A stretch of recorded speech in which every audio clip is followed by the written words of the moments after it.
America's dumbest congressman went on an unhinged rant where he accused Obama of supporting terrorism and genocide because he dares to want a two-state solution with Israel and Palestine. Let's listen to this buffoon. Netanyahu's made very clear they want peace, but how can they sit down with people who will not even acknowledge they have a right to exist? That's not a precondition. That is a condition for wiping them off the map as a threat to mankind if they're not willing to recognize that genocide is inappropriate. They are war criminal wannabes. And when people make clear that they're going to commit murder or genocide, how long do you have to wait before it's okay to stop them? Well, the president's made clear it may be time to move out of the way so that these Palestinians that want to obliterate Israel can have their will. I mean, one thought came back to mind back in my days as a felony judge. You know, when you have somebody who's driving a car and people say, hey, we just need a ride to this location. Once we get there, we're going to murder some people, but we don't need anything for you. We just need a ride.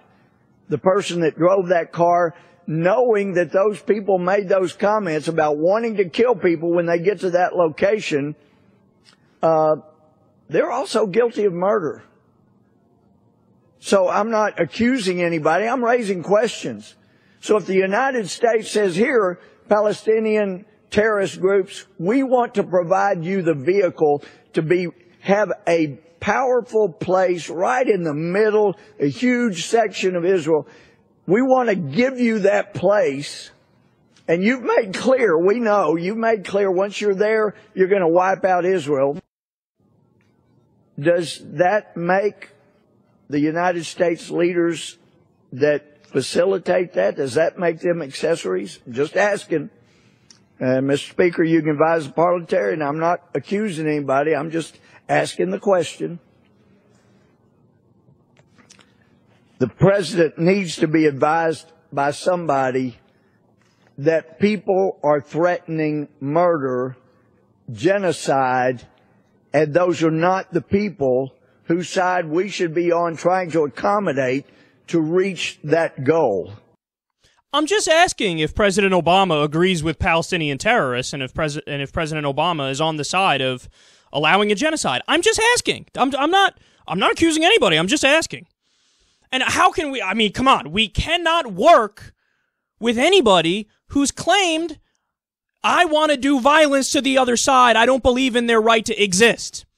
Okay, but you fucking idiot. The point is, those extremists exist on both sides. He spent a good 15 minutes before this little clip here railing about, let me read you a quote from a member of Hamas. Yeah, we know Hamas are bad people. Nobody said they agree with Hamas. See, if you want to have a Palestinian state at all, what you're saying is I'm on the side of Hamas and I support genocide. No, look up the term straw man. Okay, because that's exactly what you're doing to President Obama, and that's exactly what you're doing to people who want a two-state solution. And by the way, you want to play this game? This game of you can't even consider working with people who are on the record as being bad people. You can't do it. Okay, good point. Well, I have a quote here from somebody named Ayelet Shaked, who's the Minister of Justice in the Israeli government. Very high-ranking position of authority, works with Benjamin Netanyahu as part of the Jewish Home Party, which is the further right-wing party. Listen to what she said during the last incursion into Gaza. Quote, they are all enemy combatants, and their blood shall be on all their heads. Now this also includes the mothers of the martyrs, who send them to hell with flowers and kisses. They should follow their sons. Nothing would be more just. They should go, as should the physical homes in which they raised the snakes. Otherwise, more little snakes will be raised there. The morality of war, yes, there is such a thing, is founded on the assumption that there are wars in this world, and that war is not the normal state of things, and that in wars, the enemy is usually an entire people, including its elderly and its women, its cities and its villages, its property and its infrastructure. What's so horrifying about understanding that the entire Palestinian people is the enemy? Do you need me to repeat that, Louie? Somebody's calling for, and they're fine with, the destruction and the killing of the elderly, women, the little snakes who are the children. The entire Palestinian people is the enemy. The entire Palestinian people is the enemy. How can we work with anybody who's on the record as wanting to do such horrible things? I guess we need to cut all ties with Israel, right, Louie? Cut all of them. Cut all of them. I just read you a quote. Somebody who's high-ranking in the government, who's clearly on the side of, well, so what? We kill civilians sometimes. That's fine. I got no problem with that. The entire Palestinian people is the enemy. In other words, here's the point, jackass. You have extremists on both sides of the debate. But what do intelligent people do? What do rational people do? They go, okay, let's weed our way through the fucking sea of lunacy here, find the moderate voices on both sides, and get a fucking deal. But see, Louie Gohmert doesn't think like that because he's a dipshit. He's a dumbass. So what he thinks is, Israel, pure good. Palestine, pure evil. I'm Louie Gohmert. He said, quote, Netanyahu made clear he wants peace. Netanyahu wants peace, he said. How little do you know about the world, you child? Were you paying attention to the recent incursion into Gaza?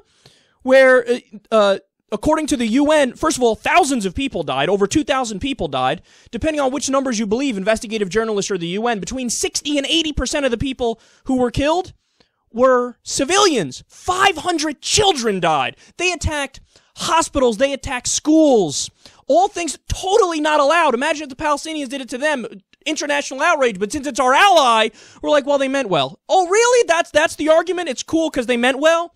Netanyahu does not want peace. He's blocked a peace deal ever since he's been in power. He's flip-flopped on the idea of a Palestinian state like 6 or 7 times. If he wanted a peace deal, if he wanted peace, he could come very close to it by doing a deal with the 1967 borders, but he refuses to do it. In fact, he's blocked it at the UN when Jordan proposed it there for the Palestinian people. He says, how can you sit down with someone who doesn't acknowledge your right to exist? He doesn't even realize he's making the argument that we shouldn't deal with Israel. Because I got news for you, Louie. Whether or not Hamas acknowledges Israel's right to exist, they exist. They literally exist. They have international recognition. On the flip side, Benjamin Netanyahu and Israel do not recognize, they refuse to recognize Palestine's right to exist, and they're actively blocking it. So the thing is, man, and this is why it's so frustrating, is you have a guy here who, he's just profoundly ignorant and profoundly stupid. And he views the world in a black and white way. There are no good Palestinians. There's nothing but good Israelis. And, you know, oh, how can we work with people who have admitted they don't want peace? Well, there are plenty of people on the Israeli side also who say they don't want peace. Israel wants all the land. The far right in Israel wants all the land. The far right in the Palestinian territories wants all the land. Smart people need to get to the table and work for a solution, for a two-state solution. You're not one of those smart people. So you should stop talking and especially stop accusing our president of wanting a genocide and accusing our president of being on the side of Hamas. Okay, if anything, because of Netanyahu's offensive into Gaza, you know what happened to the in the opinion polls on Hamas when they asked the Palestinian people, do they support Hamas after the incursion? Their support went up 15%. So because of Benjamin Netanyahu's incursion into Gaza, Hamas became 15% more popular. If anything, the best friend of Hamas is not President Obama, it's Benjamin Netanyahu.